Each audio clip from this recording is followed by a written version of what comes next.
Baru-baru ini, aksi pelakon Hollywood Will Smith menampar pelawak Chris Rock ketika Majlis Anugerah Akademi Oscar ke-94 menjadi kejutan dan bualan ramai.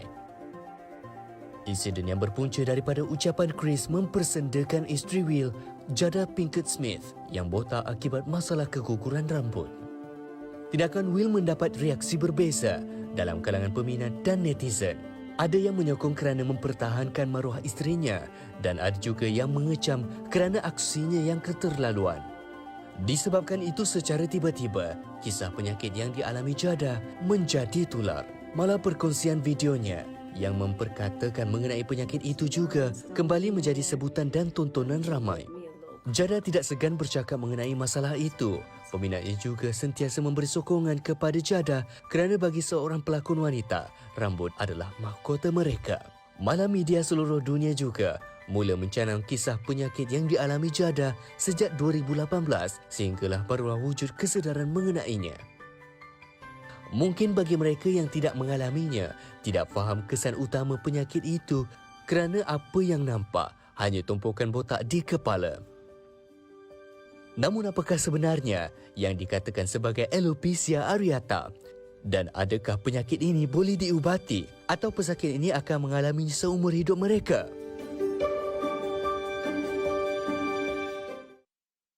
Yang mengalami sahaja merasai bagaimana keperitan dan derita itu. Baik, kita nak bersama dengan seorang, bagaikan dia membaca berita, bersama diuji dengan rambut yang sebegitu, menyebabkan pernah berlaku tekanan dalam hidup pengacara ini yang juga seorang model, iaitu Amin Hayat Abdul Rahim. Terima kasih bersama kita. Okey, terima kasih Fitri, terima kasih Fariha. Dah boleh terus baca berita dah, Amin. Okey. Baik, lebih kurang 5 tahun lalu ya. Kita tengok Amin tiba-tiba botak. Ramai katakan mungkin imej baru. Tapi bila kita selidiki, rupanya ada bermula dengan macam tumpukan ya. Ya, betul. Mungkin dapat Amin imbas kembali. Okey, pada tahun 2016 lah. Itu kali kedua saya telah mengalami alopecia areata. Bermula daripada duit 5 sen ataupun duit 10 sen, bermula daripada tepis ni. Lepas tu lama-lama dia makin besar. Jadi macam peta dunia. Kalau saya tak shave, saya tak botak, dia akan jadi macam macam anjing kurap lah lebih kurang. Jadi dia betul-betul memberikan satu tamparan yang hebat. Motivasi ketika itu memang merudum. Sebab apa? Sebab selama ni saya menjaga penampilan, grooming dan sebagainya. Jadi bila ada masalah sedemikian kan, jadi macam kenapa aku tiba-tiba jadi macam ni kan? Dia bukan sakit. Dia tak sakit di dalam. Dia tapi ya. Psikologi dan sebagainya. Psikologi. Sebab pada peringkat awal Amin, ada yang berkata mungkin Amin ni buat badan, kemudian mungkin mengambil suplemen ke apa semua, itu mungkin memberi kesan kepada dia. Tapi bila Amin berjumpa dengan pakar, apa yang dinyatakan? Okey, pakar mengatakan bahawa dia merupakan satu penyakit autoimun. Ya, apabila badan kita kadang-kadang kita boleh bertindak balas melalui produk-produk yang kita gunakan, lifestyle kita gunakan dan sebagainya. Dan paling utama adalah stres lah. Stres boleh menyebabkan alopecia areata. Baik. Ya. Kita nak tahu adakah itu antaranya dan juga mungkin penjelasan yang lebih mendalam berkenaan dengan penyakit alopecia ini.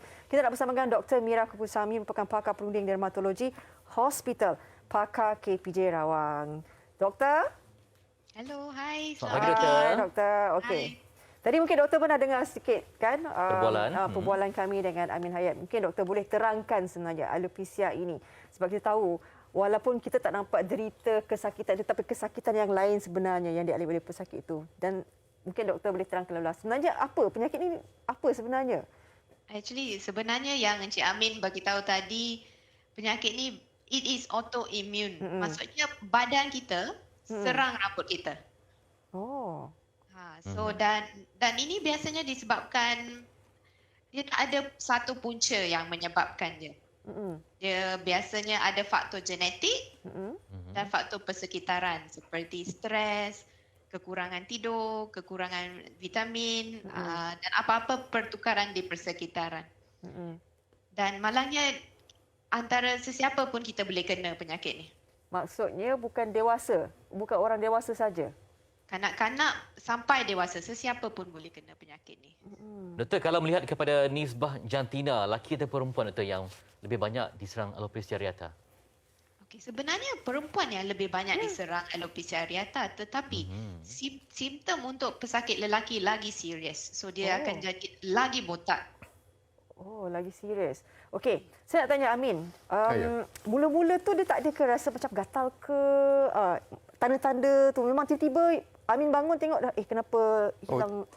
Dia sebenarnya tak ada rasa pun. Memang tak ada rasa pun. Apabila kita mandi tu kadang-kadang lepas saja shower kan, lepas mandi kita nampak rambut kita gugur lebih banyak. And then kita pergi ke salon and then my stylist lah katakan bahawa Amin, kenapa tiba-tiba ada botak bulat 2.5 cm, 2.10 cm kat belakang ni? So ada rasa macam kenapa ni kan? Jadi bila kita dah jadi bertambah stres dan ditambah lagi dengan kawan-kawan kita buat lawak lah, buat jenaka tentang masalah kita ni kan. Jadi itu menambahkan lagi stres lah. Bila lagi stres, itu menyebabkan jadi bertambah serius. Sebab Amin saya kira dalam kategori yang cepat juga untuk akses kepada pakar ya, untuk mendapatkan rawatan. Jadi pada peringkat awal macam mana bila tahu ini sumber boleh rawat ni, macam mana memberi keyakinan kepada Amin bahawa ada teknologi baru yang boleh membantu semua masalah ni? Alhamdulillah, saya ramai kawan-kawan yang berada di dunia perubatan, terutamanya dunia estetik ini. Jadi alhamdulillah Dr. Ting Song, salah satu doktor pakar berkaitan dengan masalah saya ini telah membantulah. Daripada situlah saya selama 15 bulan 15 bulan satu jangka masa yang agak panjang sebenarnya. Bukan terus rambut tu terus tumbuh, tidak. Dia stage by stage lah. Banyak saya lakukan, antaranya PRP, antaranya laser therapy dan sebagainya. Dan pemakanan juga, tidur dengan cukup, manage our stress. Itu penting lah. Itu dia. Okey, doktor. Saya tahu, bila seseorang itu telah mengalami macam tadi Amir kata membelah ada 5 sen kan? Kita perasan ada sebesar 5 sen tu. Jadi bagaimana tempoh tu yang kita kena cepat-cepat sedar dan pergi jumpa doktor, mendapatkan rawatan tu sebenarnya macam mana? Sebenarnya kalau dia just 5 sen macam tu, kebiasaannya dia akan tumbuh sendiri tanpa membuat apa-apa. Tetapi yang bahayanya, yang 5 sen tu boleh menjadi lagi satu 5 sen dan dia bercantum apa yang jadi dekat Encik Amin ni. So pada pendapat doktor, kalau dah jumpa satu tumpuk yang ada rambut gugur, baik jumpa doktor terus. Lebih kurang dalam seminggu, 2 minggu baik jumpa dengan doktor. Jangan biar terlalu lama. Betul. Doktor, kalau masih ada faktor yang menyebabkan alopecia ni, mungkin stres, faktor cara pemakanan, ditambah pula dengan sekeliling yang mungkin tercemar dengan bahan kimia. Jadi sangat menyumbang. Bermaksud kena ada satu motivasi untuk bergerak ke tahap yang lain. Sebab kalau layan stres dengan pemakanan tidak dijaga, dia terus bila baik sekejap nanti akan jadi balik, doktor. Ya memang penyakit ni boleh jadi balik. Seperti yang berlaku dekat Encik Amin juga, dah 2 kali berlaku. Dan apa yang biasanya dia tak berlaku balik, tetapi kalau dia sudah berlaku balik, kemungkinan untuk dia berulang lagi memang ada. Dan kadang-kadang pesakit tak hanya melibatkan kulit rambut dekat kepala, dia boleh menyebabkan dekat bulu kening, bulu mata dan bulu dekat badan lain. Doktor, sebab alopecia ni dia banyak jenis juga kan? Betul. Yang Mungkin alopecia doktor yang boleh bulat terangkan. ni, yang alopecia yang bulat-bulat ni yang common kita tengok ialah alopecia areata. Tetapi ada juga alopecia areata yang bukan bulat. So dia macam orang lelaki yang dah berumur jadi botak, yang tu pun boleh menjadi alopecia areata sebenarnya. Dia memang tak ada apa-apa rasa macam tadi Amin kata tiba-tiba tahu je. Ada tak yang menimbulkan macam gatal kepala dulu ke? Simptom awal tu. Tak ada simptom awal sebenarnya. Dia akan jadi secara tiba-tiba. Tiba-tiba je. Itu dia. Jadi Amin pada masa sama, yang pertama nak merawat kulit kepala. Yang kedua nak merawat kemurungan juga ya. Sebab anda tampil di depan, kemudian orang bertanya itu dan ini. Macam mana anda mendapatkan support system yang bagus? Okey, alhamdulillah sejak TV9 mendedahkan laporan berita saya mengalami alopecia areata ini, ramai sebenarnya masyarakat di luar sana, terutamanya ada ibu-ibu dan ayah-ayah yang mempunyai anak sekecil umur 4-5 tahun yang mempunyai masalah alopecia areata, dan ada yang menyentuh jiwa saya apabila mereka berkongsi kesedihan bahawa anak berkongsi tu cakap, ibu-ibu, bila rambut nak tumbuh? Jadi bayangkan anak sekecil 4 atau 5 tahun perempuan jadi begitu. Yalah. Saya dah dewasa dibuli, ya. Dibuli oleh teman-teman. Okey. Oh, kepala macam telur lah, kepala macam penyu lah dan sebagainya kan. Jadi bayangkan kalau anak-anak kecil sedemikian mempunyai masalah sedemikian, dibuli di sekolah dan sebagainya. Betul. Dengan rakan sebaya. Ya. Itu derita yang kita tak nampak di mata tau. Itu derita dalaman tu lagi bahaya sebenarnya. Doktor, kita nak tahu apakah antara rawatan yang boleh dilakukan sekiranya individu ini mengalami alopecia areata ni? Antara rawatan yang pertama ialah injection steroid kepada tempat yang tumpuk-tumpuk botak tu, ubat sapu steroid. Kalau kawasan tu dah terlalu luas, kita boleh memberi ubat makan, ubat injection, dan rawatan seperti yang Cik Amin bagi tahu tadi, PRP, low level light laser, yang tu pun boleh membantu. Apakah juga diperlukan doktor suplemen yang sesuai untuk membina kekuatan rambut dan sebagainya?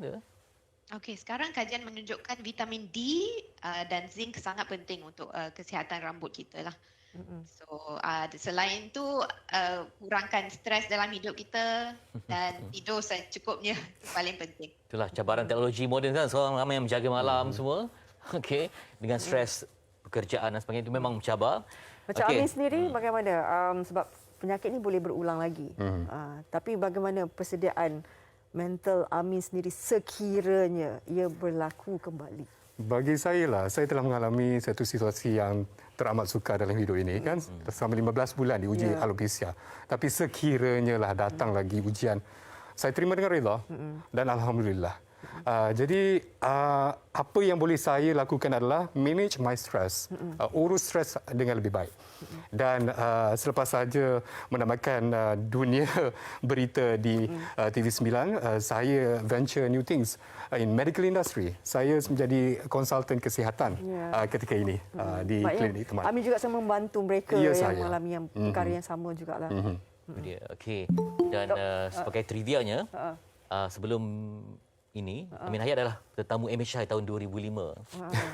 Okey. 2005 Bermulanya di situ. Dan berbual Amin Hayat, kemudian dia akan muncul di TV9. Dan itulah berlaku pelbagai coretan hidupnya. Tapi ada satu diuji pada anda, tapi anda tampil dengan membantu komuniti. Iya. Sebab ada komuniti yang ramai juga yang memerlukan khidmat nasihat, motivasi terutamanya untuk kekal positif dengan adanya teknologi perubatan ini. Betul. Baik, mungkin nasihat Amin jugalah kepada individu yang mungkin kadang-kadang malu kan. Bayangkan kalau kita ni macam kami ni berhijab, kalau rambut gugur pun dah mendatangkan satu motivasi diri yang sangat rendah. Macam risau dan sebagainya. Ini kan pula kalau misalnya macam Amin kan dan juga individu-individu lain merasakan penampilan tu kan perlu dijaga kan. Ya. Mungkin nasihat kepada mereka yang mengalami perkara yang sama. Jangan sedih-sedih, jangan segan-segan untuk berkongsi sebenarnya. Berkongsi kepada orang yang boleh dipercayai, ya, kepada teman-teman yang boleh memberikan nasihat ataupun mendengarlah nasihat. Dan tepiskanlah segala tomahan, cercaan, hinaan dan anggap itu sebagai satu cabaran untuk kita ke depan untuk menjadi lebih baiklah. Dan Dr. Mira mungkin ada sesuatu lagi nak diberikan nasihat kepada orang awam, andainya ada di uji sebegini, cepat-cepat tampil untuk mendapatkan rawatan. Doktor silakan. Betul, sebab antara satunya ialah cepat dapatkan rawatan, nombor dua ialah mungkin diagnosis dia diagnosis yang berlainan. So dia mungkin bukan alopecia areata. So cepat dapatkan rawatan. Itu nasihat. Mungkin lain kes keunikan yang berbeza ya. Mungkin ada kaitan dengan apa-apa ke kita tahu. Jadi rawatan adalah amat penting. Sampai mungkin ada juga yang mungkin kata pengaruh kata guna tradisional, tapi kita juga harus mendapatkan rawatan moden kerana teknologi sentiasa berkembang maju. Terima kasih kepada Dr. Mira Kupusami. Thank you. Okey, itu dia Dr. Mira Kupusami, pakar perunding dan pakar perunding dermatologi Hospital Pakar KPJ Rawang. Amin. Terima kasih. Okey, terima kasih. Anda kelihatan semakin segak sebenarnya. Alhamdulillah, terima kasih. Kan? Ada nak nyanyi lagu apa-apa? Ada tak? Tak ada lah, nanti saya silent pula jadi jadi host MHI pula hari ni pula kan. Boleh. Okey, itu dia sikit perkongsian daripada Amin dan juga doktor. Dan pastinya kita sebagai rakyat juga sebagai masyarakat sebenarnya perlu memberi juga sokongan motivasi. Bila dah faham tu, kita tahulah maknanya mereka menghadapi ataupun berdepan dengan satu situasi yang sukar dalam psikologi Itu mereka. dia. Sebab kan. perubahan ni bukanlah sapu hari ni, esok Ah, ada kan. betul. Kadang sampai itulah makan tahun, ada juga yang mungkin dah okey, kemudian jadi balik. Dan melihat kepada individu yang datang ni, pengalaman saya menemui mereka, semuanya memang yang seorang yang aktif ya. Ada yang bersukan, ada yang terlibat dengan kecantikan, tapi tetap akan diuji. Tinggal anda ya yang kena bertahan dengan motivasi untuk kekal dalam kebaikan itu.